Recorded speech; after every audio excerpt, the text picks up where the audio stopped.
Olá, vamos continuar falando sobre relação energia, proteína ótima em rações para carcinicultura, parte 2, artigo de autoria de Joe Fox e Edson Lawrence, da Texas A&M University, nos Estados Unidos, tá? Vamos falar agora do ponto 3, que é relação energia, proteína ótima em rações para carcinicultura. A energia bruta da maioria das rações para crustáceos apresenta relativamente pouca variação, né? Variando entre 3 a 4 quilocalorias por grama, ou seja, a energia bruta das rações para camarão está entre 3.000 e 4.000 quilocalorias por quilo, tá? Para uma grande variedade de formulações e ingredientes. Olha que interessante isso, né? Você pega fórmulas completamente diferentes de ração, que utilizam ingredientes completamente diferentes, e vai determinar a energia bruta, o total, e dá alguma coisa entre 3.000 e 4.000 quilocalorias por quilo. Logo, se você tivesse por base apenas o valor da energia bruta, você ficaria completamente no escuro, porque para aquela mesma informação você pode ter perfis nutricionais, qualidade de proteína e também de fontes energéticas completamente diferentes. Por conta disso, o conhecimento da concentração de proteína e energia digestível dos alimentos ou dos ingredientes é necessário. Faz-se necessário trabalhar com valores de energia digestível, tá? Então, para uma mesma energia bruta, você pode ter diferentes valores de energia digestível. Digamos que você tem 3 rações com 4.000 quilocalorias de energia bruta por quilo. Só que a qualidade da proteína e das fontes energéticas que eu digo aí não proteicas, né? São diferentes. Você tem proteínas e carboidratos e lipídios qualidade baixa, média e alta. Então, aquele 4.000 quilocalorias de energia bruta por quilo, você pode ter, por exemplo, 2.500, 3.000, 3.500 quilocalorias de energia digestível por quilo. Então, essa variação 2.500, 3.000 para 3.500 é enorme em termos de digestibilidade, tá? De um ponto de vista prático, a otimização da energia alimentar deveria ser determinada juntamente com a concentração de proteína mínima na dieta, tendo por objetivo a redução dos custos de produção. A ideia aqui dos autores, que eu achei muito boa, é o seguinte: você deveria, né, como pesquisador, tá? Você fixa a proteína em níveis baixos e para aquele nível de proteína você testa diferentes fontes e níveis de energia digestível, tá? Você trabalha com níveis baixos de proteína justamente para atender o critério econômico de redução de custo, tá? E para aquele nível baixo, você tem aí variações em relação à energia digestível e fontes de energia não proteica, carboidratos e lipídios, tá? Na prática, apenas uma faixa relativamente estreita de relação energia digestível e proteína é possível, porque se você tiver uma ração com alta relação energia-proteína, isso vai levar a uma redução no consumo da proteína, que vai levar retado no crescimento. Por outro lado, se você tiver uma ração com baixa relação energia-proteína, isso vai levar a um maior desperdício de proteína via catabolismo, com maior deterioração da qualidade da água. De um modo geral, a relação energia digestível proteína bruta ótima em rações para camarão está entre 8 e 12 quilocal por grama, tá? 8 a 12 quilocalorias de energia digestível por grama de proteína bruta. Se o aumento da fonte energética da dieta, levar a uma redução no consumo e com isso o crescimento. Essa questão está atualmente sob investigação pelos nutricionistas de camarão, tá? Porque um dos grandes objetivos aqui seria tentar fazer algo semelhante ao que se faz na salmonicultura, né? Trabalhar com rações de alta relação energia-proteína, que são muito econômicas, são menos poluentes, tá? Só que aí você vai ter que carregar nas fontes energéticas não proteicas, né? Nos amidos e nos lipídios. Só que um salmão é muito diferente de um camarão, né? O salmão consegue metabolizar, né? Digerir, assimilar, metabolizar níveis elevados de lipídios. O camarão, como até a gente já estava falando, você não consegue passar de 12%, vai ter problemas de palatabilidade e também de estabilidade na água, tá? Esse foi o ponto 3, vamos em frente para o ponto 4, tá? O ponto 4, ele trata níveis ótimos de proteína e energia em rações para o camarão, tá? Vamos ver aqui, níveis ótimos de proteína e energia. As pesquisas realizadas, elas tiveram como objetivo alcançar o chamado efeito poupador da proteína pela utilização dos carboidratos complexos, como, por exemplo, o amido de trigo.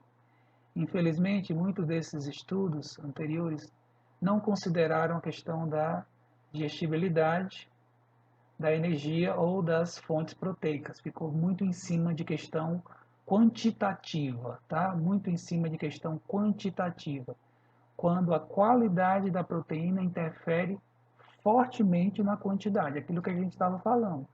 Se você tem uma qualidade menor, isso permite a utilização de quantidades menores de proteína. Uma outra falha relevante desses estudos mais antigos inclui o seguinte: falta de informação sobre o consumo alimentar, tá? É aquela questão do manejo alimentar.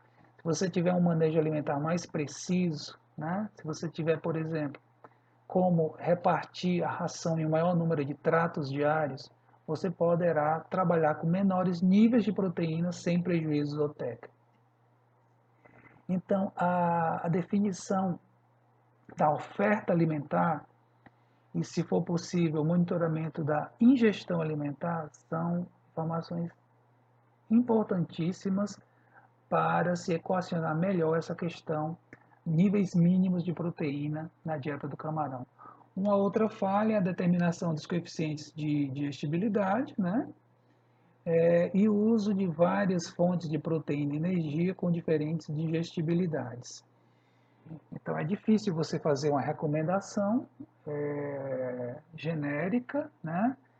Se você não considerar a questão da digestibilidade, porque se um outro pesquisador, se uma outra fábrica trabalhar com aquele seu nível proteico e energético, mas com digestibilidades diferentes, os resultados serão completamente diferentes. A utilização da proteína e da energia será completamente diferente em relação ao do estudo que a fábrica, que o pesquisador se baseou por conta da mudança na digestibilidade.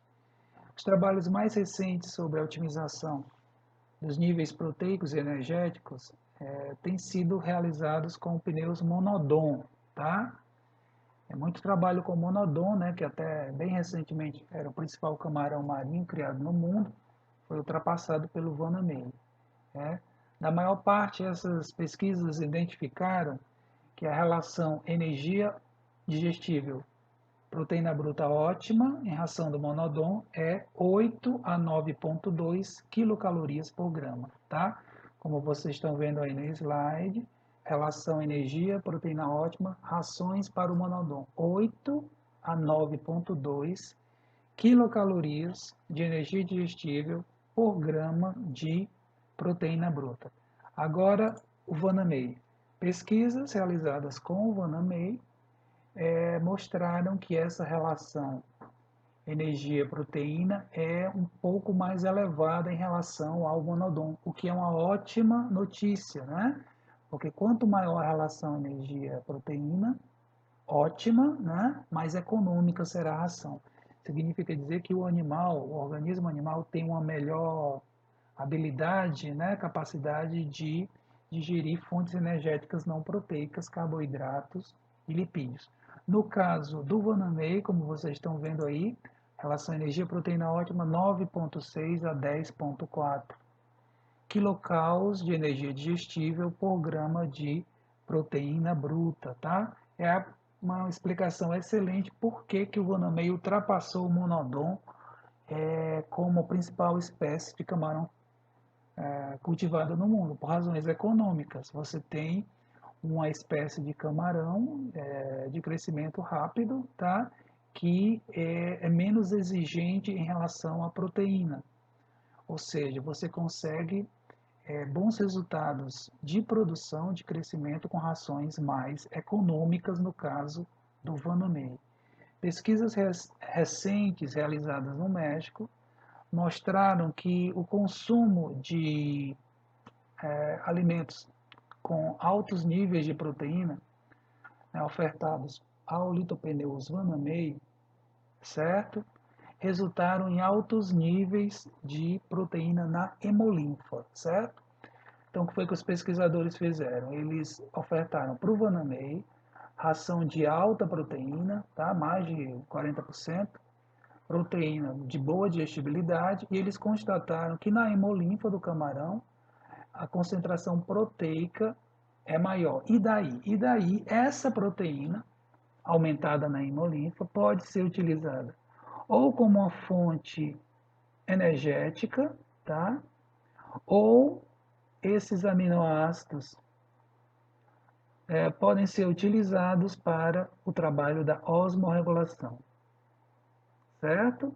Essa proteína pode ser utilizada como fonte energética ou pode ser quebrada para fornecer aminoácidos livres para o trabalho de osmorregulação. Aqui, pessoal, entra em questão a criação do Vanamei em águas interiores oligoalinas, águas de baixa salinidade. Tá? Como o trabalho de osmorregulação nessa condição oligoalina é maior, seria interessante fornecer rações mais proteicas que levassem o animal a ter esses aminoácidos livres aumentados na hemolinfa, importantes para o trabalho de osmorregulação. Claro que com isso, né, a adaptação animal seria melhor, tá? Levaria uma maior ingestão alimentar, maior taxa de crescimento corporal. Tem que fazer as contas para ver se é economicamente viável, né? Trabalhar com essas rações mais proteicas. Mas de todo modo, o efeito benéfico sobre a biologia animal seria obtido, né? Os que as pesquisas mostram.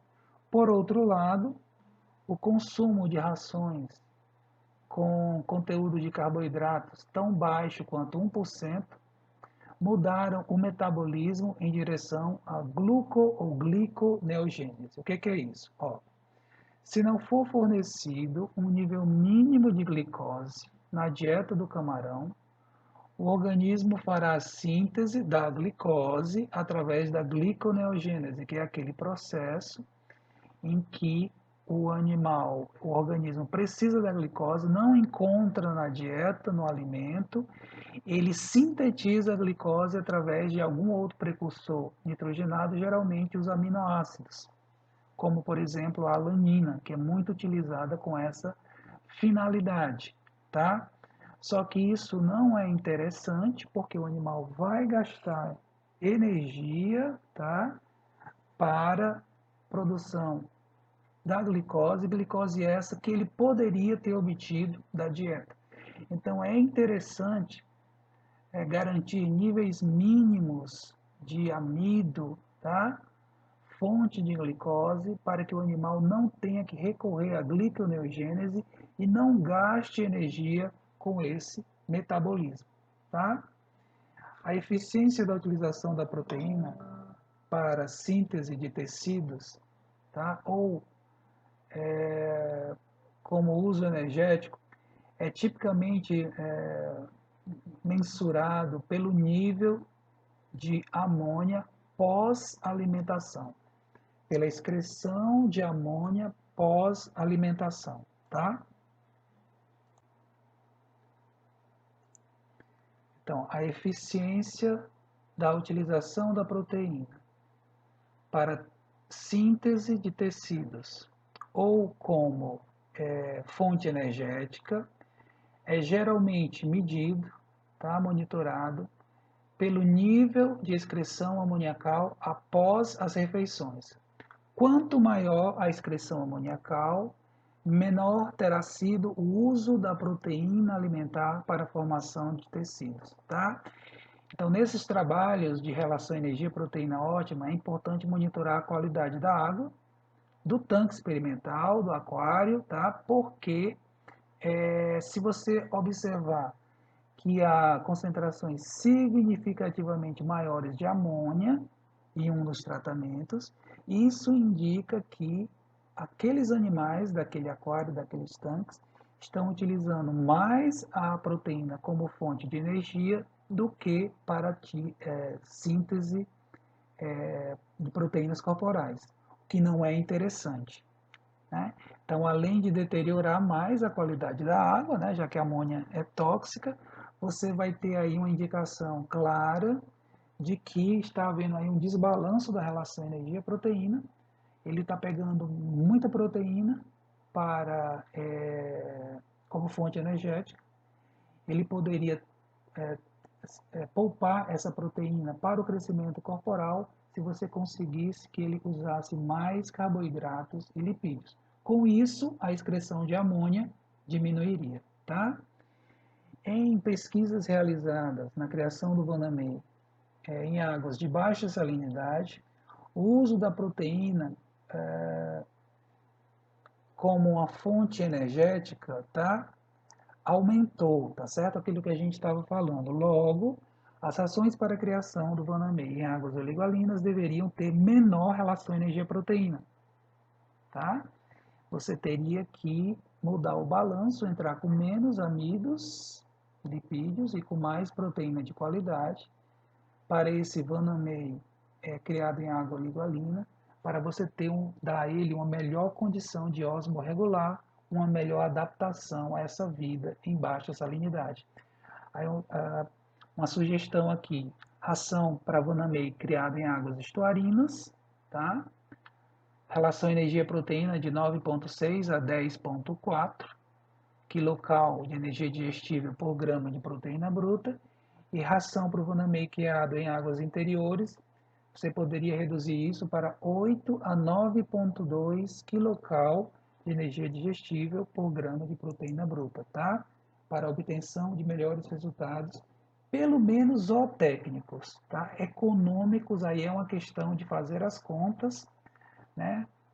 Aumento de custo de produção, já que você usaria rações mais proteicas, versus aumento da taxa de crescimento corporal.